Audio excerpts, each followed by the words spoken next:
All right, welcome to The Explainer. Today, we're tackling an ancient spiritual text, the Bhagavad Gita. But here's the thing, we're not going to start with some lofty, abstract philosophy. Nope, we're starting with a very modern, very human problem that I think is going to feel surprisingly familiar to a lot of you. You know, this whole explainer really kicked off because of a question from a yoga student. After years of doing the physical poses, she felt like something huge was still missing. And that's a feeling so many of us have, right? That there's got to be more to being well than just taking care of our bodies. So let's dive into that feeling of being stuck. It's that point where you've put in all the work, you go to the gym, you're on the yoga mat, you even try to meditate.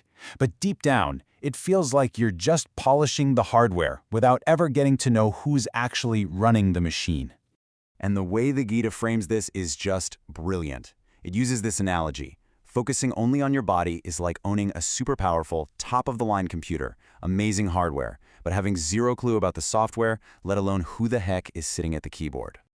Okay, so you'd probably expect a sacred text like this to start in some serene temple or a quiet monastery, right? Well, it doesn't. Not even close. It begins in the mud and the chaos of a battlefield, with a legendary hero who is completely, and I mean utterly, falling apart. So let's meet our guy Arjuna. He's not some monk or a wise old sage.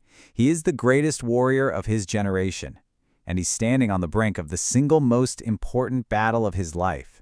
The only problem? The army on the other side is filled with his own family, his best friends, his beloved teacher. Faced with this impossible situation, does he rise to the occasion? Does he give some heroic speech? Nope, he just freezes. And the text gives us this incredibly vivid list of his physical symptoms. He isn't just feeling conflicted, his entire body is in open rebellion. And this is what is so wild. The ancient text isn't just being poetic here. It's giving us a stunningly precise, almost clinical description of a total psychological crisis. What we, thousands of years later, would identify as a full-blown panic attack. This is the real start of the Bhagavad Gita. Not some grand statement of power, but a raw confession of being completely and totally lost. The hero, the great warrior, admits his mind is paralyzed and he begs for help. And that vulnerability, that's the doorway to everything that comes next. So his teacher, a figure named Krishna, does something fascinating. He doesn't tell him to man up or just get over it. No. Instead, he completely reframes the problem with a powerful analogy, one that's designed to show Arjuna what's really going on inside him. Krishna's first move is simply to ask a question. He tells Arjuna to take a step back and just consider, who is this I that's having this breakdown? Is it your body? Is it your mind? Your emotions? Or is there something else there? Something that's just watching all of this happen? And this brings us right back to that computer analogy. Think about it. Your body, that's the hardware. Your mind, your thoughts, your feelings, that's all the software, the programs running on the system. But neither of them means anything without the most crucial part, the operator, the user at the keyboard. That, Krishna says, is the real you. This simple idea creates a fundamental separation. See, Arjuna's hardware, his body, was totally glitching out. His software, his mind, was crashing hard. But Krishna's first lesson is to remind him that the operator, the real Arjuna, was still right there, witnessing the entire system failure. And honestly, this one little shift in identity, from thinking you are the machine to realizing you're the operator, it changes absolutely everything about how you experience a crisis, or really anything in life. Just look at the difference here. From the machine's point of view, you are your problems. I am anxious.